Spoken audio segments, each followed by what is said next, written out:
Hey everybody, welcome to Example of Play, the home for strategy, tactics, and more. Today I'm looking at Satisfactory, a first-person factory building title that will feel both familiar and distinct for fans of the genre and is a great entry point for players who have never touched one of these games before. Let's explore why this game is engaging, what makes it fun, and ultimately answer the question, what's in the game? Satisfactory describes itself as a first-person, open-world factory building game with a dash of exploration and combat. After landing on an alien planet, alone or with friends, you'll begin the construction of a factory that will become ever more elaborate and complex as you unlock new mechanics, new tools, and new things to build, all in the pursuit of building all sorts of things to send up into space. There is a story and lore scattered throughout the experience to give context to the action, but the core and primary focus of the game is building your factory. Factory builders are certainly more appealing to certain players than others, but I highly encourage anyone to try out one of these if you haven't played one before. These games let you be creative and logical at the same time, giving you tools and a goal, and then letting you figure out how to reach that goal on your own. Then it gives you a newer, more difficult goal, some new tools, and suddenly you'll realize that the first solution wasn't that great. You'll build your solution again, but better this time, and then you'll build it bigger, which will bring its own problems. But then you'll solve those too, and then, well, you get the idea. The name Satisfactory works on so many levels. There's the obvious wordplay, but the deeper reality is that you'll never be entirely satisfied with your factory, and that is what will keep you driving on to play more and more. Fans of the genre will already be familiar with some of the many other factory building games out there. We'll say that Factorio sets the baseline for any other factory game in terms of gameplay mechanics and addictiveness.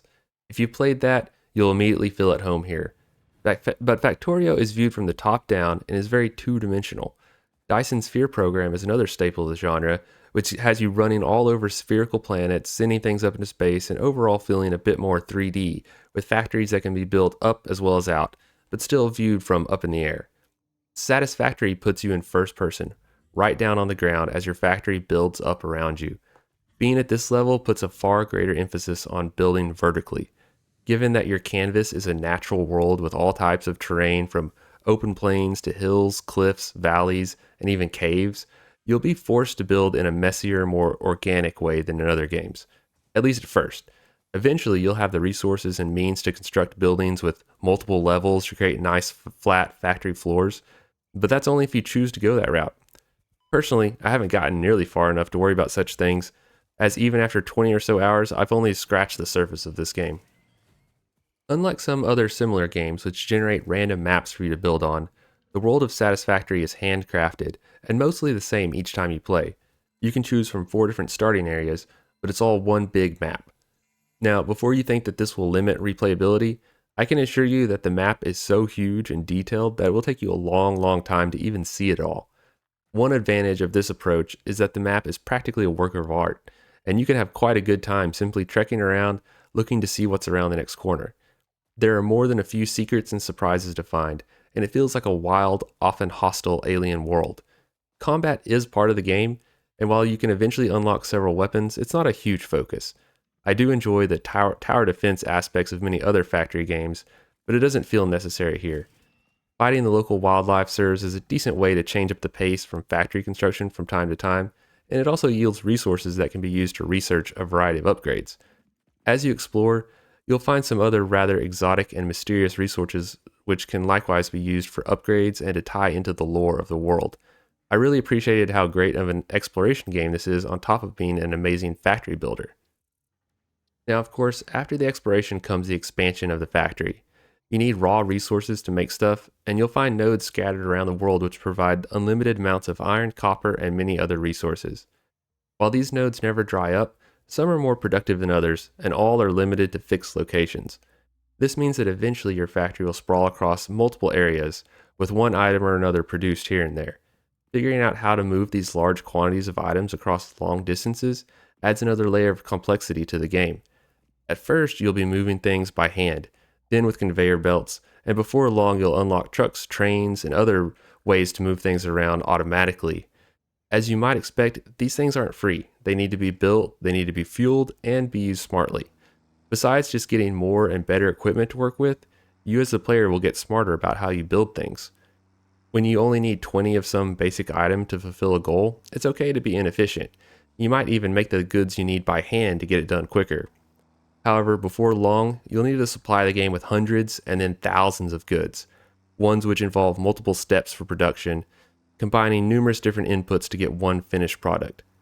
At that point, you'll need to start thinking about how you can efficiently scale up production to levels that you had not even considered previously.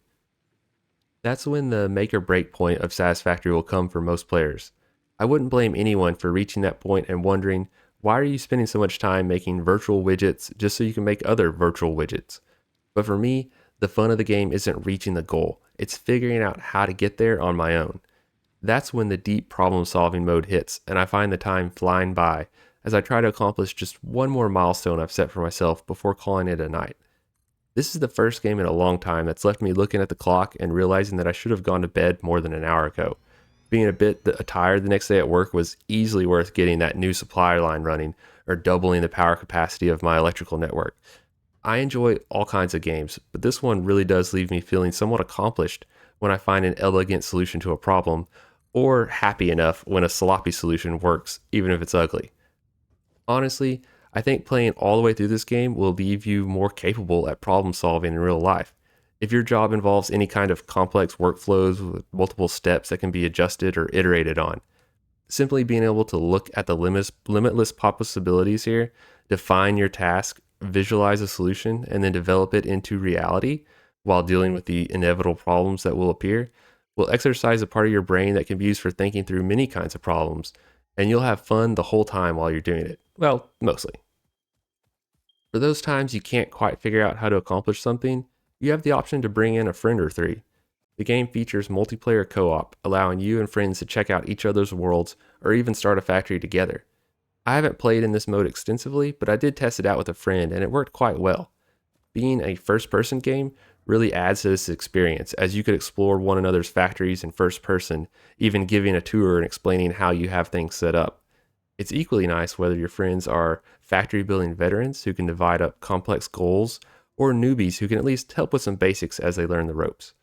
With the option of dedicated servers, you can also set up a world where each of you pops in whenever you feel like it to make some progress. Satisfactory has earned its place in the factory building genre. When I first tried it, I'll admit that I bounced off of it. My initial reaction was that this was just Factorio from a different perspective, and I already had that game. However, as early access development continued over the years, the game became deeper and more fleshed out. The map and the world became a more interesting place to explore, and more cool toys were added that simply aren't possible in Factorio. I love that game too, but there's some awesome stuff here that only playing in first-person 3D allows. The game also now runs and looks great. There's some awe-inspiring moments, such as the first time you look up at night after building the space elevator and realize that those stars up there are actually the lights on the orbital platform you're building. This game does wonderful things with size and scale, truly taking advantage of the first-person view. On top of that, the interface is great. You have all the freedom you could want, but also the information and visual cues to build precisely what you need. If you make a mistake or even want to remodel an entire production line, you can tear things down while getting back all the resources and quickly build it all back up again, so you're never punished for experimenting. In the end, Satisfactory will leave you satisfied if you enjoy these kinds of games at all. It also makes for a great introduction to the genre, with an extensive onboarding tutorial and a very gradual rollout of complexity, which lets you go at your own pace. And if you need a break from all those conveyor belts and production quotas, you're always free to wander off and explore the alien landscape for a while. You'll find danger and beauty, and almost certainly a great site for your next production line.